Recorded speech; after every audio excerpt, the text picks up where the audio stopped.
మంచిర్యాల జిల్లా బెల్లంపల్లి ఏరియా 100 పడకల ప్రభుత్వ ఆసుపత్రిలో ఇలా ఏజెన్సీ ద్వారా పనిచేసేటువంటి అవుట్సోర్సింగ్ కార్మికుల సమస్యలు రోజురోజుకు పెరిగిపోతూ ఉన్నాయి. మరి ప్రభుత్వం జియో నెంబర్ 60ని అమలు చేయాలని చెప్పి జియో పాస్ చేసింది. మరి ఆ జియో ప్రకారమే కాంట్రాక్టరు కార్మికులందరికీ కూడా వేతనాలు కానీ పిఎఫ్ఈఎస్ఐ చెల్లించాలి. మరి బెల్లంపల్లి 100 పడకల ఆసుపత్రిలో పనిచేసేటువంటి వర్కర్లకి సదరు ఏజెన్సీ కాంట్రాక్టర్ మాత్రం ఇప్పటిదాకా వేతనాలు చెల్లించట్లేదు. ఇప్పటికే ఒక 6 నెలల వేతనాలు పెండింగ్లో ఉన్నాయి.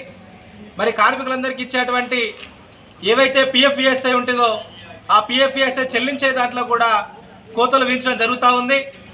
చాలామంది కార్మికులకి ఇప్పటిదాకా ఈఎస్ఐ నెంబర్లు కూడా కనీసం ఇవ్వలేదు. పిఎఫ్ అనేది ఖాతాలో జమ కావట్లేదు. మరి ఇప్పటికే కొన్ని మార్లు దఫాలుగా స్థానిక అధికారులకి జిల్లా అధికారులకు కూడా సమస్యలు చెప్పుకోవడం జరిగింది. అయినా కూడా మా సమస్యలు పరిష్కారం చేయట్లేదు. మరి పండుగలు వస్తూ ఉన్నాయి, కనీసం కుటుంబాన్ని ఆనందంగా గడిపి ఇంట్లో సంబరం చేసుకుందామంటే కూడా కనీసం గడిపే పరిస్థితిలో కూడా ఇవాళ మేము లేము.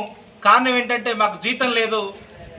అందుకే ఇప్పటికైనా మా సమస్యలు పరిష్కారం చేసి ప్రతి నెల మొదటి వారంలో వేతనాలు చెల్లించాలి. ఏదైతే ఏజెన్సీ కాంట్రాక్టరు కోత విధించిన పిఎఫ్ ఈఎస్ఐని మా ఖాతాలో జమ చేయాలి. మాకు యూనిఫామ్లు ఐడి కార్డులు ఇవ్వాలి. ఉద్యోగ భద్రత సౌకర్యం కల్పించాలి. ఇలా జీతం అడిగితే వేధింపులకు గురి చేసేటువంటి విధానం కొనసాగుతూ ఉంది. దాన్ని ఆపివేయాలి. ఇలా తొలగిస్తారని బెదిరించేటువంటి పరిస్థితి ఉంది. కాబట్టి మేము ఇక్కడ నుండి చెప్తా ఉన్నాం, ఏదైతే మీరు కాంట్రాక్టరు కార్మికులకు సమస్యలు తీసుకొస్తా ఉన్నారు, ఉన్న సమస్యలు పరిష్కారం చేయట్లేదు, ప్రభుత్వ జీవనం అమలు చేయట్లేదు. కాబట్టి ఈ యొక్క ఏజెన్సీని బ్లాక్ లిస్ట్లో పెట్టాలని చెప్పి ఇలా సిఐటిగా మంచిర్యాల జిల్లా కమిటీగా ఇలా ప్రభుత్వాన్ని డిమాండ్ చేస్తూ ఉన్నాం. జిల్లా కలెక్టర్ గారు జోక్యం చేసుకోవాలి. వెంటనే కార్మికుల సమస్యలు పరిష్కారం చేయాలి.